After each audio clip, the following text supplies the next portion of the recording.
Test 5.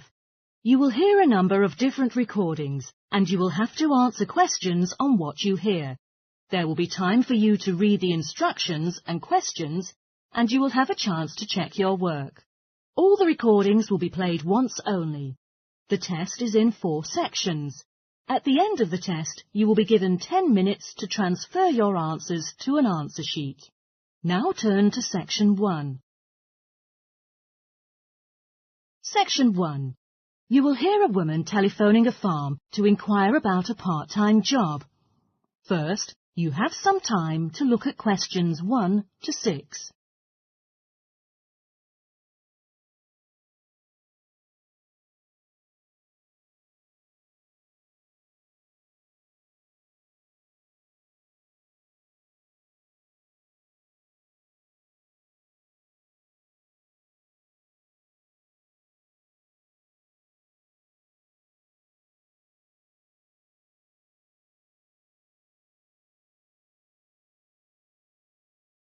You will see that there is an example which has been done for you. On this occasion only, the conversation relating to this will be played first. Nature Farm speaking. How can I help you? Hi, morning. I'd like to get some information about the part-time job of fruit picking in the advertisement. I was wondering if you still need some extra hands? Yes, I do. May I take some of your information first? What's your name? Sophie Harries. That's Harries. The applicant's surname is Harries, so Harries has been written in the space. Now we shall begin. You should answer the questions as you listen, because you will not hear the recording a second time. Listen carefully and answer questions 1 to 6. Nature Farm speaking. How can I help you? Hi, morning. I'd like to get some information about the part-time job of fruit picking in the advertisement. I was wondering if you still need some extra hands? Yes, I do. May I take some of your information first? What's your name? Sophie Harries. That's Harries. Nice to talk with you, Sophie.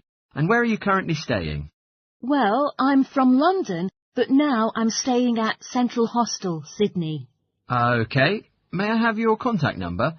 I can see from the website your number is 0452 832 727, right? Oh, sorry. The last digit should be 1, not 7. Got that. And now, you know we only recruit part-time employees over 18, so could I have your age, please? I am 18, but I will have my 19th birthday at the end of this month, so you can put 19. Cool. Happy birthday, Sophie. Well, let's move on to the real business. We now have 2 working sites. One is a fruit farm in North Queensland, and the other one is near the coast. Which do you prefer? I think it will be better if I can spend some time on the beach after work, so I guess the second place sounds best to me. No problem, Sophie. When do you think you could be ready to join us? It's July now, and I'd like to do some travelling around here. What about August? Yes, August is the busiest month for us. We're always short of hands. And could you please tell me how I will get paid? We can pay you by every basket of fruits or by the hour. It's up to you. You know, I haven't done fruit picking before, so I guess pay by the hour suits me better. OK, I've got that. And there are now 3 types of fruits: bananas, mangoes and avocados. Which fruit would you like to pick? I prefer mangoes. I think it will be easier for me. Cool. I'm sure you'll enjoy that. Before you hear the rest of the conversation, you have some time to look at questions 7 to 10.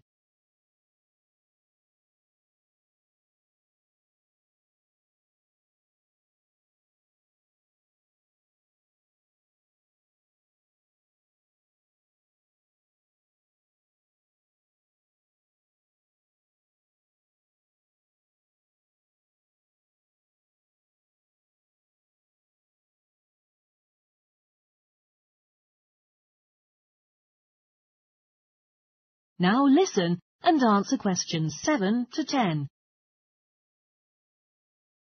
OK. Now I'd like to ask you a few more questions about yourself. Do you have any medical problems, like high blood pressure, heart disease, or anything like that? Actually, I just had a medical check-up recently, and everything seemed fine. Well, I hurt my back when I played badminton with my roommate last year, but it's okay now. Aha! Great. And all of our workers are required to have medical insurance in case people hurt themselves while working, like falling down a ladder. Have you got one now? Yes, and I definitely hope it won't happen during working. Uh-huh. Yet you still need to take much care. By the way, do you have a driver's license? You know the fruit farm is huge. Sometimes you will need to drive a car. Yes, I got my driver's license last year, but I'm afraid I don't have a license for driving large trucks. No worries, you are not responsible for delivering the picked fruit to the supermarkets. There are some drivers doing that work. And lastly, one more question. Where would you like to live? Any options for me? Well, two choices. You can either stay in a cottage on the farm, or we can arrange accommodation in a town nearby. I don't think I'd like to stay at the workplace all day long. I think the second one is better for me. OK, let's do that. Looking forward to seeing you soon. Many thanks. See you then. That is the end of section 1. You now have half a minute to check your answers.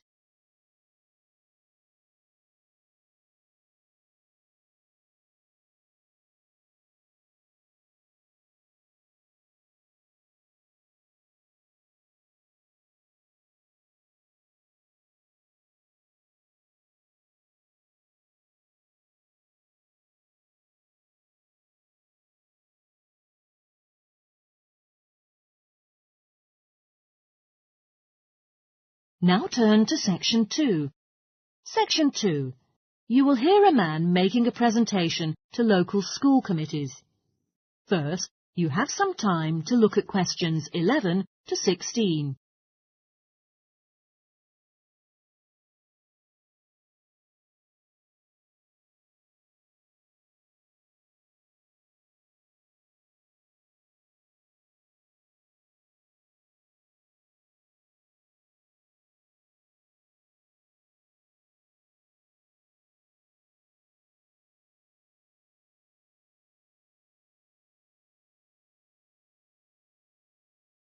Now listen carefully and answer questions 11 to 16. Well, good evening everyone, and thanks for coming tonight. As you all know, I've been asked to report to local school committees in the new Graces Creek activity camp, which is in the final stages of construction as we speak. So let's first of all have a look at a sketch of the overall layout. I'll point out the major features and show you a few slides of the facilities as we go. Remember that some of them are a work in progress. Well, as you see, the site is roughly rectangular and it's bordered on the south by Graces Creek. This is a narrow and fairly slow-moving stream that's been cleaned up a lot in recent years, actually. Now, if you approach from the south, you cross Graces Creek and turn right into the camp. So coming from the north, you'll see a bus stop just before you get to the camp itself. From the main gate, the driveway turns immediately left around the edge of the camp, and while you're on the driveway, if you look right, down to the opposite end of the space across the lake, you can see the student dormitory, the largest building on the site. You'll see that there's a shared jogging and walking track which runs next to the driveway, and in fact runs all around the perimeter of the camp next to the wall. Now, going back to the driveway, just before the drive turns right, there are a couple of tennis courts, but they're not quite ready for use yet. And in the corner there, opposite the tennis courts, is the basketball court. It seems to be more popular with the kids than tennis these days. OK, so the path turns left into that large rectangular space, which is the car park, obviously, with space for about 80 cars and up to 5 coaches. So coming back out of the car park, you can turn left onto the jogging track to walk around to the student dormitory. As you go, you pass a couple of small chalets on the right, which are the permanent staff houses. While we're on the topic of accommodation, there's also a guest hostel in the centre of the south side. That's directly overlooking the lake, and it's for business groups. The climbing wall is just to the left of it. The lake, by the way, is artificial, but it is just deep enough for kayak training and even windsurfing or paddleboarding. That small building on the edge of the lake is the boathouse for the storage of all the water sports equipment. Now, the stream can also be used for kayaking, and there's a small gate in the south wall leading out to it. It's a great spot for picnics too, so there's a picnic shelter just there. Before you hear the rest of the talk, you have some time to look at questions 17 to 20.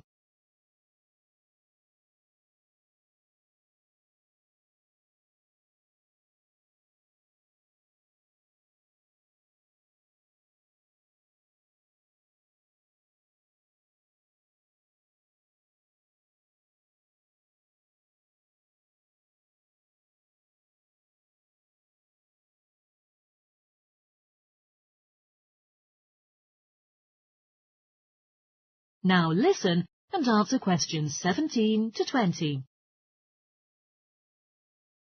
There are a few facilities which were in the original plans but haven't so far made it into the final design phase. We do have one building next to the dormitory, which we're a bit unsure how to proceed with. The favourite suggestion is a gym and pool, though frankly that's a bit optimistic given the cost of those facilities. The most likely outcome will be some kind of food outlet, because that could contribute towards the overall running costs, with another option being a conference room. The facility will, of course, be partly funded by visits from the general public during school terms, and we've already had some interest from companies who could use it for corporate events and retreats. That will contribute a lot to the upkeep and development, because council funding won't cover everything, though it does cover the bulk of the ongoing expenses. Well, the site might seem a little far from most of the schools in the council area, but I should just mention that one of the attractions of this location was the easy road access and proximity to transport hubs. But not only that, the nearby Parkdale Forest has some excellent walking tracks and mountain biking trails. If there's a drawback, I'd say it's the lack of grocery stores within walking distance. It's going to be a great addition to the facilities available to everyone in the area, and it's the end result of a long consultation process with schools and the public. Now, we haven't been able to do everything that we wanted, not particularly because of budget constraints, but more because of the extent to which we were limited by the existing structures from previous commercial use. But we have listened to both the parents and the students who are going to use the facility. Now I'm sure you'll have a lot of questions, so let's take a short break, and when we come back we can open up the meeting for discussion. That is the end of section 2. You now have half a minute to check your answers.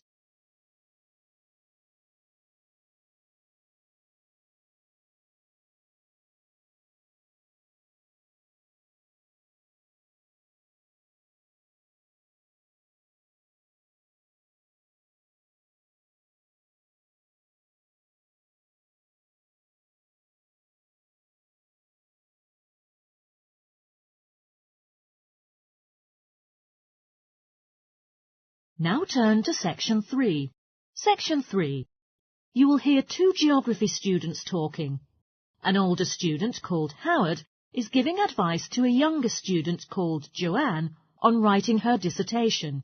First, you have some time to look at questions 21 to 24.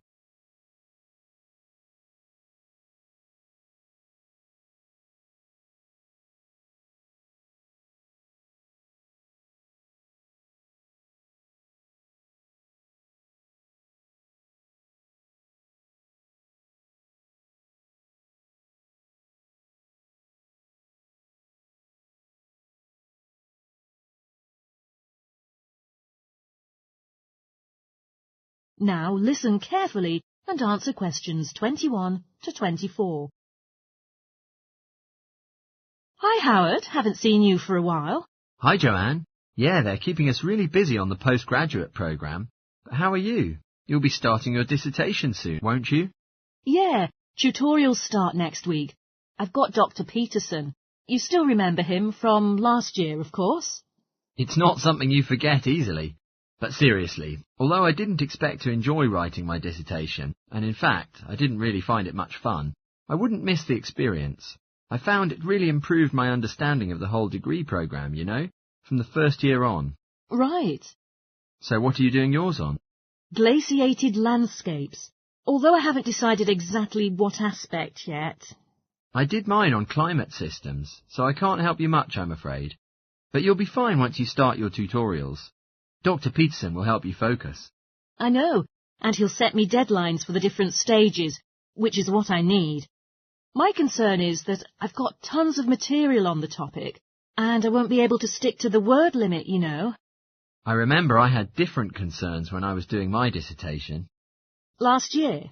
Yeah, before my first trial, I did a lot of fairly general reading because I hadn't fixed on my topic at that stage.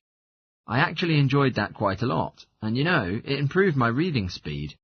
I had got through a lot of material, but I was frightened I wouldn't remember it all, so I got into the habit of making very detailed notes. So, did you find your tutor helpful in getting you started? Yeah, we certainly had some interesting discussions. But it's funny, I saw a brilliant programme about climate change, and it was that fired me up. It was talking about some recent research which seemed to contradict some of the articles I've been reading. Before you hear the rest of the talk, you have some time to look at questions 25 to 30.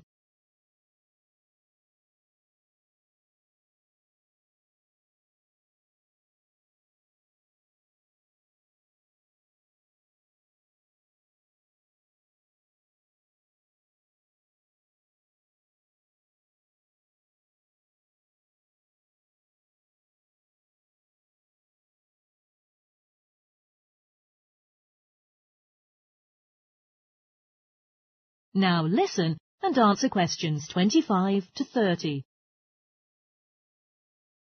So, you see your tutorials start next week? Yeah. Well, the first month was crucial. You've got to meet your tutor and decide your focus, but don't become too dependent on him. You know, you don't see him every week, only when you want to check something. Right. Once you've got the focus, you've got to get reading. It's helpful to look through the bibliographies for all the course modules relating to your topic and get hold of any books you think you'll need. I haven't got much money. I mean, get the books from the library, far better. And I suppose I should prepare a detailed outline of the chapters. Yeah, absolutely. But don't feel you have to follow it slavishly. It's meant to be flexible. OK. Now, I'm someone who likes to get writing quickly. I can't just sit and read for a month. Not like me then. But if that's what suits you, you know, your natural approach, then you want to start immediately and write the first chapter. Right. Now, Joanne, about the library. It's not worthwhile getting on good terms with the staff. They aren't always helpful with undergraduates. I suppose they focus on postgrads more. Maybe. But show them you are serious about wanting to do good work. And what if I can't find what I need? Well, there are interlibrary loans. Borrowing books from other libraries. But I've heard it isn't all that reliable. You're right. But you probably won't need it anyway. Be positive. The library is likely to have most things you need. And during the dissertation writing period, you can take out 15 instead of the usual 10 books. Should I look at previous year's dissertations? You can do. But I don't know which are the good ones. The library only keeps the best, and the staff can advise you. Are they willing to do that? Oh, yeah. And I'm worried about getting journal articles from the electronic library. Well, have you tried to find any yet? No. Well, you should. It's really straightforward. That's obviously something I'll have to look into. Dr. Peterson will help. Yeah, I know I can go to him if I have any worries. Except he will be away in the second month. It's the holidays.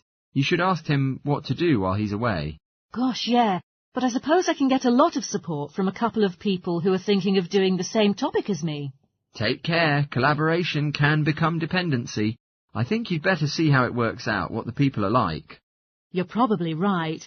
About the reading, I suppose Dr. Peterson would recommend plenty of articles to get me started. One thing I would find out is what his attitude is to internet sources. Surely not in this day and age. I'd better get that sorted out right at the beginning. I would if I were you. And I've also got some questions about the research sections. How much time should I spend explaining the process? Well, I think that's up to you. You can see how it develops as you're writing. OK. It's the same with things like time management. That's something a tutor can't really help you with. I agree. So is there anything else you need me to go over? That is the end of section 3. You now have half a minute to check your answers.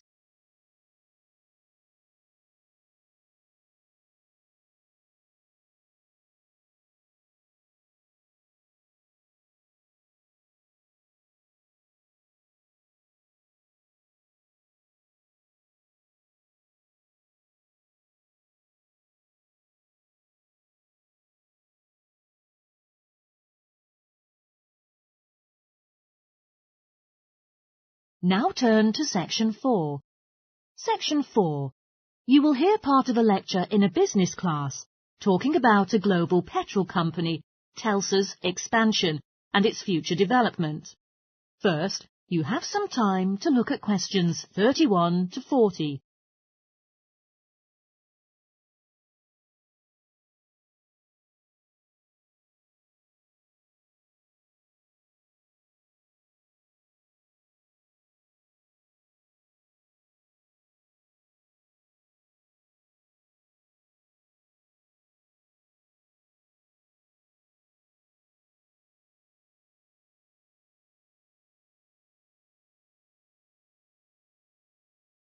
Now listen carefully and answer questions 31 to 40. Welcome, ladies and gentlemen, to the second lecture in our series on chain stores in the UK. Today, I'll be focusing on a very successful global petrol company called Telsa, paying particular attention to their expansion and future development. There will be time for questions at the end, so please refrain from interrupting during the talk. When it was founded, the company was a family-run organisation with only one shop open in a small town in southern England. The family was able to compete with other local companies by offering special discounts for returning customers, which resulted in a massive expansion of their client base. This strategy was so successful that they were able to open petrol stations across the country, subsequently increasing their market share in England. Within a decade, Telsa was running establishments throughout the UK, including Wales and Scotland. By comparing the sales income from all of their stores, they were able to collect data that highlighted which areas were the most profitable stations in the south of Scotland. They discovered that by closing the less useful stations in the south of Scotland, they could increase the income from their other more profitable stations. This example demonstrates the importance of continually monitoring and maintaining a clear view of the finances of the company. Once the expertise required to run the company had exceeded the abilities of the family, they needed to hire professional consultants. After assessing the company's financial statements, the consultants advised that Telsa close the head office of the convenience stores in Oxford. They deemed the head office unnecessary and identified it as a financial drain on the company, as the premises were expensive to run and generated no income. To avoid firing any employees, they transferred over 200 staff to other offices and retrained them to carry out their new roles. Now that Telsa had conquered the petrol market in the UK, they were able to branch out into other niche areas that offered prospects for profits. They realised that they could establish a new environmentally friendly brand image by selling fresh food in their convenience stores that had been grown by local farmers. This strategy would not only broaden the scope of the company, but also help to strengthen its relationships with local communities. Every year, Telsa holds a meeting in London, where all of the consultants and managers meet to discuss plans for development and improvement. These meetings are essential to the evolution of the company, as feedback is heard from all levels of the organisation, from the sales staff to the CEOs. They did this by assigning every manager the task of holding staff discussions, at which ideas and concerns would be passed on for evaluation at the meeting.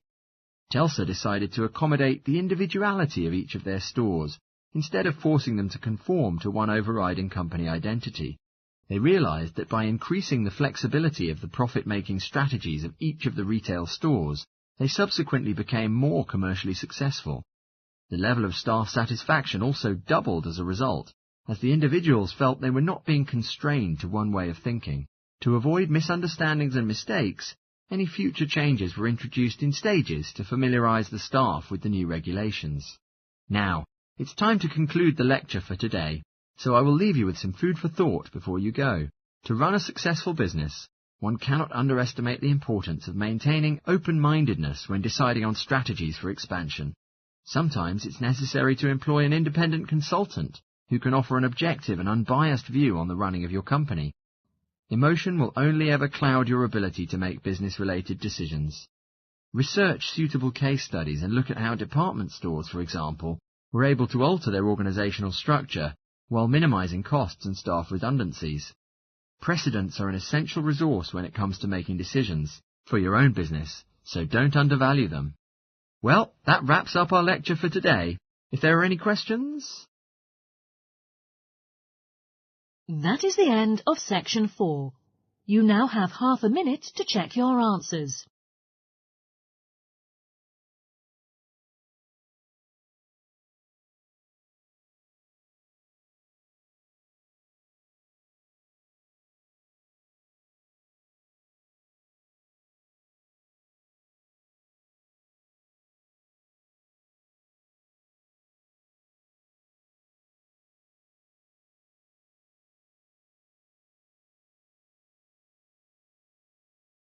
That is the end of the listening test. In the IELTS test, you will now have 10 minutes to transfer your answers to the answer sheet.